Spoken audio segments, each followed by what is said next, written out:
саяны хурал дээр сууж итл айгуу гоё таны ярьсан сэдв анхаарал татаад би одоо мал аж ахуйн салбарт 34 жил мал маллаж. Тий Монгол улсад одоо COP17 цөлжилтөд тэмцэх энэ баг хурлыг зохион байгуулна гэхэд та яаж хүлээж авч ирсэн бэ? Энд ямар дуу хоолой хүрхчихсэн гэж зорж ирсэн бэ?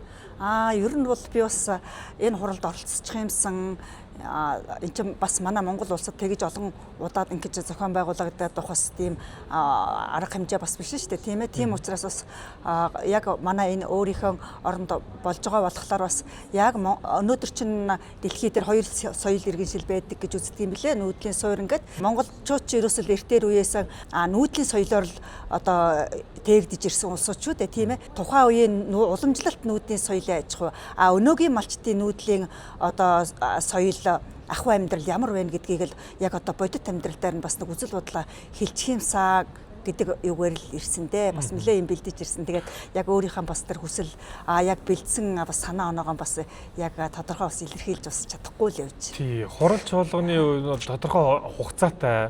Тэгээ нөгөө нэг оролцогч талуудын өөр өөрсдийнх нь хийж хэрэгжүүлж байгаа ажлуудыг ингээ 2-3 минут ч юм уу 3-5 минутанд хэлэхлээр одоо таны тэр Дундгой аймгаас зорж ирсэн олон үзэл бодлоо хэлье гэдэг тэр зүйл маань хязгаарлалтанд орчиж байгаа үстэй тий. Цагтанда хавчигдаад байгаа тий. Та мэдээгээр харсан бол Африкийн бас нэг төлөөллүүд за энэ бол зүгээр уриал азонтой хэлбэртэй баг хурал болох гээд байна. Бид нэр яг одоо энэ цөлжилтийн усны асуудлаа илүү шийдүүлж авахыг хүсэж байна гэж ярьж байна.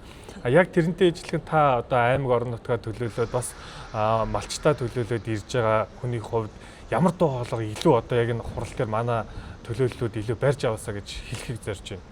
Өнөөдөр чинь ганц Монгол улс биш дэлхийн нийтээр одоо усны хамсдалд орж байгаа. Энэ бол асар том аюул нүүрэлж байна л гэж миний хувьд бодож байна. Одоо тэгээ манай говьд гэдэг чинь өмнө говьт одоо байж байгаа тэр олон уул уурхайнуудын нөлөөллөөс болоод газрын одоо хөрсөн дээрх усыг одоо татаад усны нөөцгөө болцсон. Тэгээд одоо яаж яах вэ гэхээр малчид дандаа гүний ходог хэрглэж байна. За яг өнөөдрийн Монгол тулгымцсан асуудлаар гэхэд бензин ховордлоо. Хэрэг яг бензин үнэхээр одоо нэг 5 хоног ч гэдэг юм 7 хоног ч гэдэг юм яг ингээд тасалдалд ороход өнөө гүний худгаар дандаа малаа усалдаг хүмүүс ч одоо яах вэ? Хүн малгүй харангадаж өгөх үү? Ийм аюулд үнэхээр тулгарч байгаад л би одоо маш их эмзэглэж байгаа. Тийм болохоор тэр энгийн гар худаг ховоогоо татаад усалдаг одоо энгийн гар худгаал одоо бас байлгах нь ер нь маш зөв л гэж үзэж байгаа байхгүй юу? Бид нар ч дандаа нүүж идэг ард түмэн штэ манай малчид нь. Тэгэл хуучин цагт бол дуртай газараа нүүгээд дуртай усандаа очиод ингээд малаа услаад гардаг байсан бол өнөөдөр бол тийм юм өрөөсөн байхгүй. Нөө гүний худагууд эзэлчихсэн. Нөө гүний худаг нь яг нэг чойжтэй тэнд байдаг хитгэн малчдын одоо эзэмшилт болсон нэг чойжтэй усыг л өнөөдөр мөргөж штэ нүүдлийн усууд бол тий. Тэгэхээр энэ усны асуудал бол одоо маш чухал байгаа байхгүй юу? Чухал байна. Ус байхгүй бол бэлчээр байхгүй юу? Тийм штэ ус байхгүй бол бэлчээр битгээл энэ дэлхий дээр байгаа бүх амьд биетүүд л устж үгүй болно штэ тийм ээ. Тэгэхээр одоо энэ усны асуудал одоо маш чухал байгаа байхгүй юу? Би одоо энэ улсын хурлд гарсан манай говийн мөсөд сонгогдсон гишүүд маань одоо тэр усны асуудлыг маш их ярьдаг. Одоо тий одоо усыг говийг усжуулнаа л гэж яриад байдаг. Одоо 2 дахь жил нь боллоо. 2 жил нь үлдлээ. Тэгээ энэ усны асуудал одоо ярьсаар биш тэр төсөл юугаам одоо хэрэгжүүлэх нь бас хэрэгжүүлэх хэрэгтэй л гэж бодож байна. Ярьж байгаа зүйлүүд дээр за энэ зөв яриад дээ шүү. Яг энийг хийгээд хасаа гэж байгаа ямар зорилт тавьж байна манай гишүүд? Яриад байгаа болохоос яг нөгөө бяндаа очиод яг хэрэгжүүлж байгаа юм ер нь өнөөдөр энэ хараахан миний хувьд бол байхгүй л гэж бодож байгаа. Одоо малчтын нийгмийн даатгалын асуудал байна. Тийм дандаа л одоо ерөнхийдөө л малчдаа ер нь төрөөс гаргаж байгаа тэр хууль тогтоомжууд бол ерөнхийдөө мөрдөгдөхгүй л байгаа л талдаа байгаа шүү дээ. Хангаан бүсийн малч чинь бас нэг арай өөр байна тийм говийн бүс чинь бол бүр илүү хүн эрсдэлд байгаа шүү дээ. Сая залуу малчин төлөөлөл хэлж штэ 5 хушуу маллах боломж алгаа гэж хэлж байна. Таны хувьд хэдэн хушуу мал малдгийг? Манайх бол адуу тэгээд хонь ямаа ерөнхийдөө голчилдаг. За өхөр тэмээ бол цөөхөн зөвхөн нэг хэрэглээний л төдий. Тий хонь ямаа адуугаал голчилж уржүүлдэг дээ тий. Өхөр маллахад ямар асуудал байгаа вэ? Үхэр бол уг нь ингээд цаг агаарын юуны бэрхшээл байхгүй бол үхэр бол хамгийн сайхан малгайтай малшуудыг бэлчээрийг голож хэлэхгүй тэмээ гэдэг чинь нөгөө бэлчээр нь таардгүй хамгийн хэцүү. Тэгээ үхэр чинь бол нөгөө хэлээрээ ороод иддэг болохоос бас байгаль ургамалдаа бас их ээлтэй гэж бас үздэг. Эрчимсэн мал аж ахуй гэж их ярьж штэ. Бид нар чинь бол яг нүүдлийн бэлчээрийн мал аж ахуйтай ингээд одоо заншаад ирсэн арт юм уу.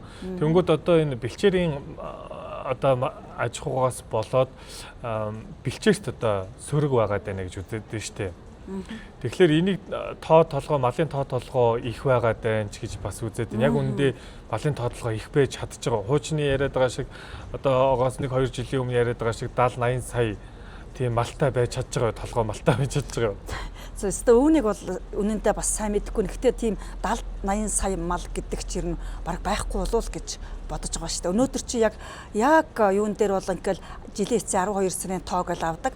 Яг ингээл толгойноос хэргааталтын үе шиг ингээл яг яс тоо авдаггүй шүү дээ. Нөгөө амаар нэг тоо авчаал явдаг байхгүй. Тэгэхээр энэ Монгол улсын мал өнөөдөр яг хэд байгааг өнөөдөр төрийн малчин бий байтугай төрийн хүн ч өнөөдөр мэдэхгүй байгаа шүү дээ. Тэгэхээр нэг тийм тоо статистик гаргаж ирээд байгаа шүү дээ. Тэгэд малчтаас бол яг ингэж ийм бүртгэл авахгүй байна. Яг малчтаасаа тэр нарийн тоогоо авахгүй байгаа учраас нэр малчин бид нар энэ том эдийн засгийн тоог хэлэх нь үтгэл нэрэн төрийн тэр хариуцсан хүмүүс нь ч нэрэн энэ тоог бол өнөөдөр хэлэхэд бол ер нь бэрхэл гэж бодож байна. Тийм би бас гайхаад байхгүй. Өнгөрсөн би 2 жилийн хугацаанд одоо манай одоо аавч бол Арангаа аймаг Эрдэм мандалсум хониороо тэргүүлдэг гэж ярьдаг байхгүй юу.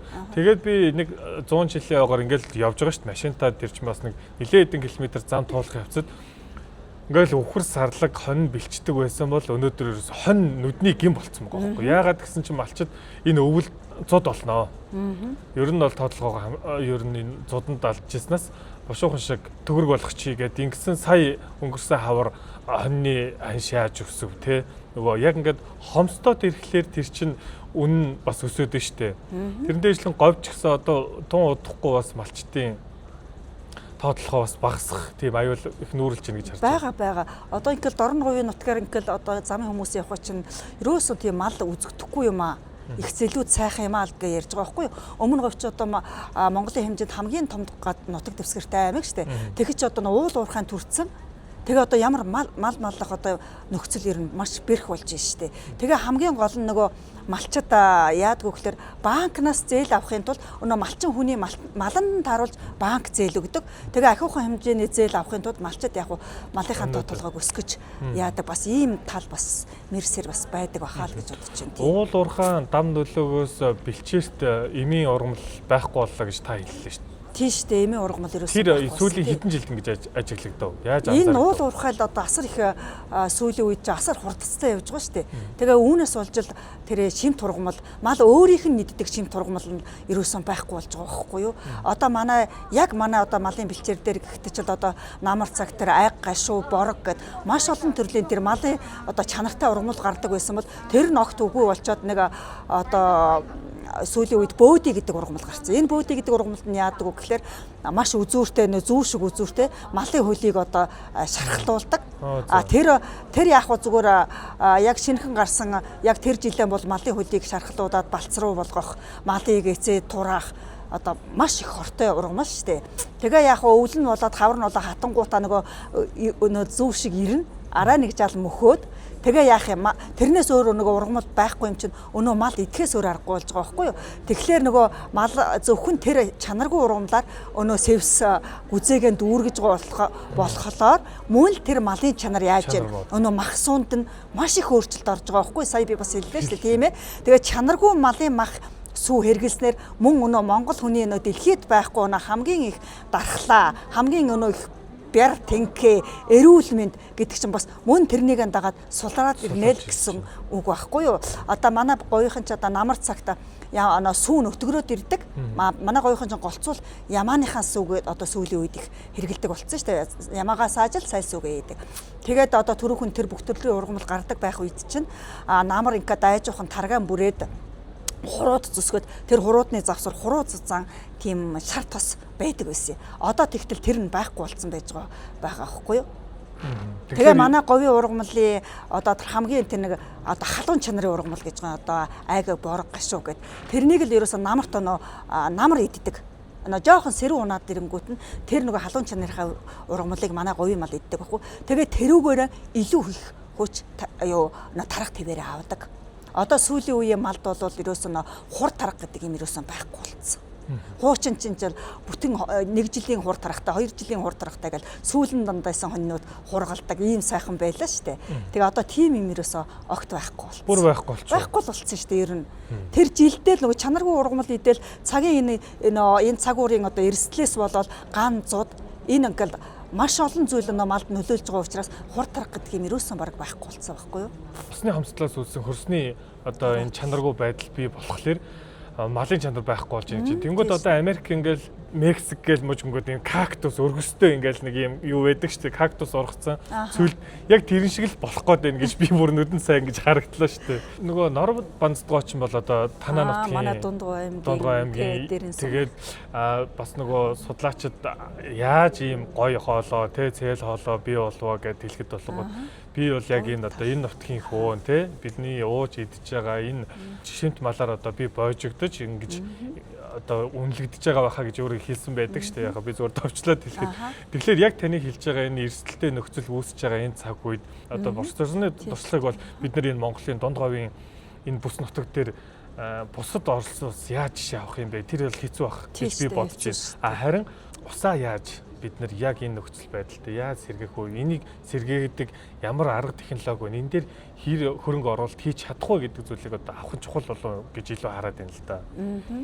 Энэ бас Хангаан аймагуудын зарим одоо малчид бас юуны туршлагууд байдгийн билээ шүү дээ. Нөгөө нуур цөөрөм тогтоогоод эхний жилдээ болохтойгоо зэрэг одоо нөгөө задгаа урсдаг одоо урсаж орж ирдэг усыг яахгүйгээр олон салбарлаж нөгөө урсуулахгүй тулд ингэж нөгөө хорио хийгээд тэгээ нөгөө газрынхаа хөрсөнд нөгөө усаа шингэтэл нөгөө усаан тогтоогоод тэгээ нөгөө ус нь бүр газартаа нөгөө шингэхгүй болоод нөгөө ус чинь тогтоод ирнэ шүү дээ.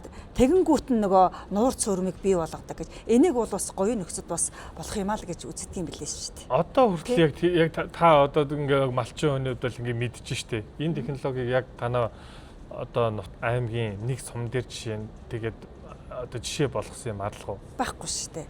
Тэ байхгүй. Одоо чинь улсын хурлын гишүүд ч одоо мөнгө хязгаарлан гишүүл хамгийн их ярьдаг шүү дээ. Тэ. Одоо энэ хэрлэн мөрнөөс илүү нөгөө уус татаж усыг говийг усчуулна эдэргээл тэгэл одоо тэр төсөл мөсөл нь ерөнхийдөө болж байгаа эдэргээл байнга л тэгж ярьдаг шээ. Тэгээ яг одоо амьдрал дээр бас болж байгаа юм бол одоо харах өнөдр бол байхгүй. За бид нар бензин 7 хоног очирлаа гэж та хэлээ. 7 хоног усгүй бол яах вэ? Харин тийм тэр чил одоо хамгийн их эрсдэл байхгүй юу? Одоо та тооцоод хэлвэл яах вэ?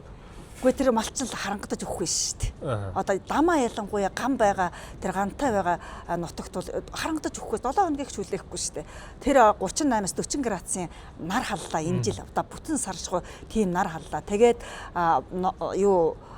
бороо байхгүй. Тэгээ ургамал нь гарахгүй. Тэр чин 7 хоног үтгэл ганц өдрийг ч хүлээхгүй тэр малчин л өдөр болгон тэр усаар голон зоогож байгаа шүү дээ. Тэгэхээр энэ хамгийн их өндөр эрсдэл байхгүй юу ер нь? Саяны хилцүүлэг дээр харж байхад болонгод нүүдэлчдийн одоо зан үйлийг яаж дэлхийд таниулах вэ гэж ярьж байна л да. Энэ бол одоо бид танилж болж байна тийм үү?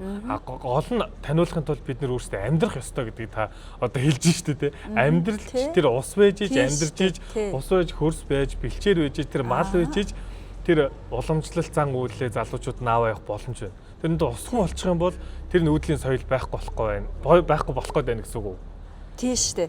Би бол бас би 4 хүүхэдтэй. Тэгээ нэг хүүтэй байхгүй. Би тэгээ хүүгээ малчин болгоё гэвэл бас болохгүй юм байхгүй л да. Ингээд ээж аавынхаа энэ сайхан бүтээж ирсэн энэ их сайхан хөдөлмөрийг үргэлжлүүлээд ингээд аваа явхад бол бас болохгүй юм байхгүй. Гэтэл өнөөдөр бас малчин болоогүй л дээ. Тэгээ яг Монгол улс байсан цагт малчин гэдэг бол хэзээ ч оршин тогтнож байна л гэж миний хувьд боддог байхгүй. Гэтэл өнөөдөр энэ гадны энэ олон нөлөөллөөс болоод ёстой мал малчин бэлчээр гурав гэдэг чинь ер нь хумигдаад одоо хамгийн их эрсдлийн ирмэгт ер нь очиод байна л гэж бодоод байгаа байхгүй. Тэр бодлоосоо үүдэж би ер нь бас нэх тэгж хүүхдээ бас нэг малчин болгоё гэсэн зориг бас надад бас хүрэхгүй байгаа байхгүй юу.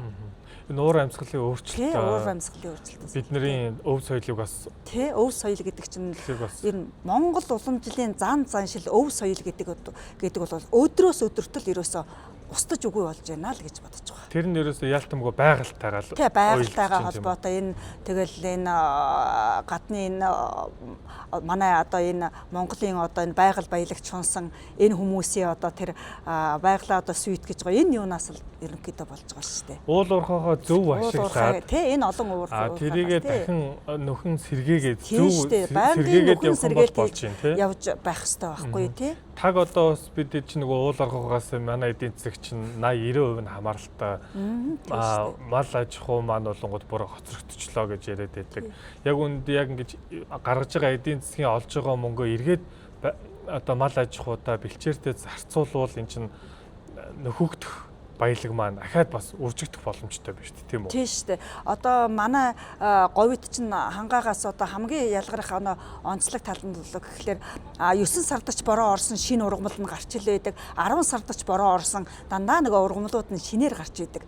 Энэ нь тэр говийн малын мах нь говийн малын мах амттай чанартай хангаагаас илүү гоё байдаг гэдэл ярьдаг шүү дээ. Тэр чинь яг тэр ургамалтаан байгаа байхгүй юу? Тий.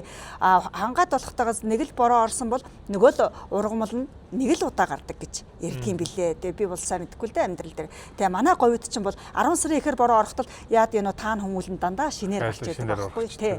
Тэгээд байнгын шинэ ургамал ингэж чанартай ургамал идэж байдаг болохоор малын говийн малын мах нь илүү одоо чанартай гоё амтлаг байдаг гэж үздэг. Малчин төмний хамгийн чухал банк бол бэлчээрээ гэж та өөрөө хэллээ. Тэгэхээр бэлчээрийг одоо малчид сүйтгэхэд байгаа юм муу? Эсвэл мал сүйтгэхэд байгаа мó? Эсвэл юу сүйтгэхэд байна? Монгол орныхон бүх одоо бэлчээр, уус юу гэдгийг байгалыг өнөөдөр малчин хүн хамгаалж явж байна. Хамгаалж эзэнтэй байлгаж байна. Эзэнтэй байлгаж байна шүү дээ, тийм ээ. Зайлшгүй энэ уур амьсгалын өөрчлөлтөөс үүдсэн хур үндэсний асуудал байна шүү дээ, тий. Энэ дээр бас нөлөөлж байгаа зүйл нь яг л уул уурхайн л асуудал гэж та ерөөхдөө тэгэл яг хөдөө байгалийн энэ сүүлийн одоо дэлхийн цагуурт өөрчлөлт орсон энийг дэлхийн энэ байгалийн цагуурын эрсдлийг бол бид нар бол яаж чадахгүй шүү дээ ер нь. Тэгэхдээ бид нар бэлтгэлтэй байх ёстой. Энэ том олон улсын цөлжилтийн эсрэг дуу хоолойн дээр бид ямар нэгэн байдлаар энэ сайн технологиг авч үлдээд говийнхоо бүс нутгийнхаа хэсэгт нэг ийм усан сантал болох хэрэгтэй байна тийм үү? Тийм шүү дээ. Нэг юмтай л авч үлдэх хэрэгтэй. Болдгол бол тэгэл тэр усны асуудал л ер нь одоо хамгийн нэн тэргүүний асуудал байхгүй юу? Болчиход байна тийм. За баярлалаа. Тэгээд COP17-д өөрхөн дуу хоолойгоо илүү бас хүрх төвшөнд нь хүмүүстэй хилээд ингээд малчин төмнөө төлөөлөд явж байгаа танд баярлалаа. Тэгээд COP-ийн одоо үйл ажиллагаанд нь амжилт хүсье. Баярлалаа. Би ч гэсэн дүүд одоо маш их баярлалаа. Миний одоо хэлэх гэсэн малчтаан төлөөлөөд хэлэх гэсэн миний үг үзэл бодлыг бүгдийн сайхан ингээ нээгээд өгсөнд бас маш их баярлалаа. За баярлалаа. Харин таны нэг ихтгэл би нэг тэгээд нэг төгсгөлд нь би нэг ганц малчин хүний нэг тодорхойлтыг хэлчихье. Мянган хүнсний их үүсвэрийг нүүдлийн өв соёлоор олж чин үннийг үндэсний алтан дээдгээрээ болгосон айлын засаглалтай ард түмнийг малчин гэдэг юм аа гэж одоо Чингис хаан алтан сударт ингэж бичсэн байдгийн билээ. Тэгэхээр энэ малчин хүн гэдэг хүний тодорхойлт бас маш агуу юм а гэдгийг л би бас энэ өгүүлбэрээс бас олж харддаг. Таныг Чингис хаангийн хэлсэн чинь би бас яг уншижсэн байхгүй одоо Jack Rutherford-ийн тэр дэлхийг үндэслэгч эзэн Чингис хаан номон дээр Чингис хаан өмнө зүгийг дайлаар мордож явж байхдаа ер нь аян дайныг яг энэ бүс нутагт ер нь бол илсэрхэг байсан. Олон жилийн аян дайнд энэ нутагт буцаж ирнэ. Эрэхтэй мал аж ахуйгаа эдээшүүлэх үүднээс энд мод тарьж тэр эзэлжсэн улсуудаа хүртэл одоо тэрбум мод гэдэг шиг тийм түүх бас байдаг юм билээ. Би жоохон би одоо ингээл тэмдэглэл би ер нь хаач явсан дандаа хүний үгийг ч гэсэн дандаа ингээл хэрэггүйг нь хаяал хэрэгтэйг нь аваад өөрөө бас мартчихдаг учраас дандаа ингээд тэмдэглэлийн дэвтэр дээр өчнөө би одоо ингээд дэвтэр ингээ юм бичсэн байдгийн. Тэгээ одоо энэ би энэ дэвтрийг энэ хурлын одоо энэ тэндээс одоо хүмүүсийн ярьсан бэрслэгийг би ингээ дүүр ингээ тэмдэглэж авч явж байгаа. Ингээ ямар ч гэсэн дүүрэн тэмдэглэлтэй л нутагтаа гэртээ очиндоо тэгээд би тэмдэглэл болгоныхаа дэвтрийнхээ өмнө наад саяын энэ малчин гэсэн тодорхойлтыг бичсэн байдаг байхгүй юу? Яг иргэдтэй дуу хоолойгоо төр зэгтээ ингээд олон нийтийн сүлжээгээр дамжуулж хүргэж ийн эднэрийг маань одоо бодлого боловсруулагч маань маш зөвөр аваад соргоор аваад ажил хэрэг болох нь л одоо чухал байна. Одоо Харин ярьж маш их ярьж, харин маш их тийм, хуралдаж ерөөс байна. тийш Ингээл дээ. хурлын заалтанд Харин мөнхийн л тийм. хилэлцээр л байна. Шийдэл одоо хийхгүй бол өнөөдрийн харж байгаа бензиний ойчир шиг удахгүй Тийш. усны ойчирт бид нар ороход төхөөд байна гэд би бас усны салбарын бас хэд хэдэн докторсуудтай ярьсан юугаа бас оруулж ирсэн. Ааха. Тэгээ бас миний нэг хамгийн бас нэг жоохон сэтгэл дундуур юм яадаг юу гэхлээр би бас эмэгтэйчүүдийн чуулган энэ улсын ч бай аймагийн тэгээ ерөнхийдөө малчтын хурал бас нэлээдгүй сууж байсан л да. Тэгээд тэнд оролцож байгаа хүмүүс бол тэр одоо өнөөдрийн болохоос болохгүй байгаа эрсдэл талаа маш сайхан одоо хэлж илэрхийлдэг байхгүй юу. Тэгтэл манай одоо энэ төрийн томчууд чинь сонсчоод тэрнийг тэгэл маргааш нь тэр хурал талаа маргааш нь ерөөсөө тэр хүмүүсийн үзэл бодлыг ерөөсөө шийдээд хууль тогтоомжоор шийдээд гаргаад өгдөггүй л маш их сэтгэл дундуур явдаг. Наа гэсэн чи би бүр яг салбарын сайттай за яг ингээд тухайн арга хэмжээ одоо яг юугийн салбарыг хэлээд яг тухайн арга хэмжээтэй холбогдсон ийм шийдэл байна. Ингэж хийя гэд ярьж байхад тэн дээр хилцэх гэж тэр арга хэмжээг зохион байгуулж шүү дээ. Тэн дээр бид тэр сайттай ярьж байхад өөдөөс гэж байна шүү дээ. За тэгж жагаад над цаг аваад хүрээд ирээ гэж. Тэгээд яг ямар учиртай. Тэр бүглөөтэн хурлын заалыг тэр үйл ажиллагаанд зориулаад төлөөллүүдийн цуглуулж ирчээд тэр асуудлыг өөртөө нь ярьж байхад дараа бол гэж хойшлуулдаг. Тэгэхээр л манай энэ асуудалд хандах хандлага нэг юм хэлбэрийн байгаад байна л гэж би хараад байна. Та битэрээс санал болгонгууд яг л үнэ бодтой л юм ярьж байгаа. Хуралд 2 өдөр би суусал да. Тэгээ гадаадын төлөөлөгчд юу гэж дүгнж хэлж яах гэхээр Монгол улс бол малчтынхаа үгийг өрдөөсөө сонсдгүй юм байна. Тийм ээ. Малчтынхаа үгийг сонсож малчтынхаа тэр шийдвэрүүдийг гаргаж өгдөг юм байна. Тэр хууль тогтоомж гаргадаг хүмүүс малчтынхаа өмнөөс өөрсдөө л тэр хууль тогтоомжуудаа гаргацдаг юм байна гэсэн дүгнэлтийг бас өгч ийлээ. Би тэрийг бас зөв л гэж бодчихсон. Ер нь тэгдэг амьдрал дээр. Тэр чинь хөндлөнгөөс харж байгаа бид нарт ямар нэгэн ойлгох шаардлага байхгүй. Тийм шүү дээ. Тэгэл нөгөө мал аж ахуйн салбарт малчтын ингээл хурал болоход дандаа л албан тушаалтан тэр мал аж ахуйн мэргэжилтнүүд л орж ийн ороод үг үзэл бодлоо хэлж ийн нөхөс яг малчин хүн өнөөдөр ийм байна тийм байна гэдэг нь бол маш их ховор байхгүй юу? Одоо харж байгаад энэ КОП-д ирсэн одоо энэ олон улсын төлөөллүүд гээд харахаар яг л Африкийн захын одоо мож бүсийнхэн буюу малчт нь ирж ийн гэж яриад байна шүү дээ тийм үү. Манай хуралд болохоор нэг юм салбар яамдын дарга нар явж болно. Эргээд тэрийгэ зөв тайлагнаад яг олон улсын туршлагаа ингээд Монголтойгоо харьцуулаад ийм байна, тийм байна гэд ингээд нутагшуулахгүй л байна л да. Харин би өчигдөр бас нэг говийн бүсийн бас нэг хонь ноосны тал дээр гээд бас нэг хурал болж илээ. Тэгээд тэрүүнд ороо суусан ерөөсөн би сая залуу малчтайгаа ингээд 2-3 хаал малчны төлөөлөлөө. Тэгэл дандаа л албаны хүмүүс л тэнцээжлээ тий. Тэгээ би бас гайхчихлаасан да эн чинь дэлхийн мал аж ахуйн эрхлэгчдийн хурал гэж л байдаг ерөөсөө малчин хүн нэг харагдахгүй дандаа л хаал ингээд нэг хурал хийж байгаа юунуудыг харахад дандаа л албаны хүмүүс л ингээд харагдаад байгаа байхгүй юу. Харин одоо нөгөө манайхан малч чинь тэгээ тоглож ярьдаг штэ 100 ямаанд 60 ухаан. Яг одоо тэр чинь бүр 60 биш 100 ямаанд 110 дарга болчиход байна. Манай Монгол улс ер нь бол бүгдээрээ дарга сэтрийг хүсдэг болж тэр албан тушаалтангууд нь 10 байгаад хийдэг нь ганцхан болчиход. Тэгээ өчигдөр би тэр бүр говь гээд бичээтэй болохоор зориуд орж би тэнд суусан байхгүй. Тэгээд би бүр тэр зохион байгуулсан хүнтэй бүр очиж уулзсан. Та нар ингээ малчтын төлөө үнэхээр юм хий гэж бодож байгаа бол яг хөрсөн дээр малчттай өөрсдөө бүр очиж уулзаад бичиж олчиж уулзаад тэр малчтын санал сэтгэгдлийг аваад тэгээ өөрсдийнхээ энэ ажлыг ингэж хоршиж бас үйл ажиллагаагаа явуулах нь маш чухал даа л гэж хэлсэн.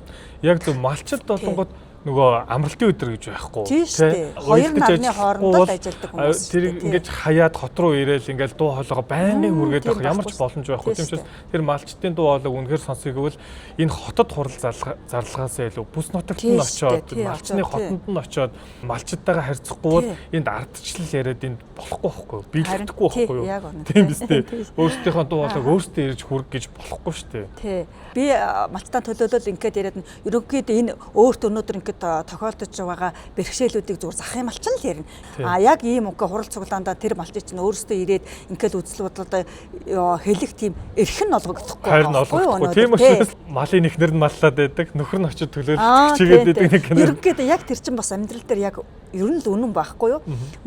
Өнөөдөр болохоор зэрэг нөхрөл болохтой ганц зэрэг сайн гэдэг эцэн дээдийн шагналууд одоо ч шагналыг элбэгшсэн шүү дээ. Тэгэл аваад л байдаг. Сая 25 онд 5 сард нөгөө юуны улсын их хурлын 32 эмэгтэй гишүүдийн санаачлагаар бид эмэгтэйчүүд гэдэг нэг дандаа нөгөө төлөөлөгч болсон эмэгтэйчүүдийн хурал болсон байхгүй. Тэгээд түүн дээр тэр улсын их хурлын гишүүд отхон биер хэлж ирсэн. Өнөөдөр ингээд судалгаагаар манай Монголын одоо нийт өрхийн 90% нь эмэгтэйчүүд эдийн засгаа зохицуулж явж байна л гэж хэлж ирсэн байхгүй. Яг малчид дээр амьдрал дээр эмэгтэйчүүд л ер нь ихэнх ачааллыг хүн түнгэн ихэнх ачааллыг манай эмэгтэйчүүд л өөрч явдаг байхгүй юу? Харин тий. Хоёулаа өнөөдөр одоо малчны амьдралын нөгөө одоо боловсрал гэж ингээл ярих юм бол одоо дуусахгүй. Зөвхөн яг мал аж ахуй энэ бэлчээрийн талаар ярихад л ингээл хөөрөхөд л ингээл савнаас хайлаад байна шүү дээ. Мөнхийн хайлж асуудлууд ингэж ургаж гарч байна. Тэгээд та өнөөдөр ингэж ирж өнөөдөр дуу хоолой ургаж өнөөдөр надтай бас ингээд ярилцсанд маш их баярлалаа. Танд бас ажилд нь амжилт хүсье. За баярлалаа. Дүүгийн ажилд бас маш их амжилтыг хүсье. Баярлалаа.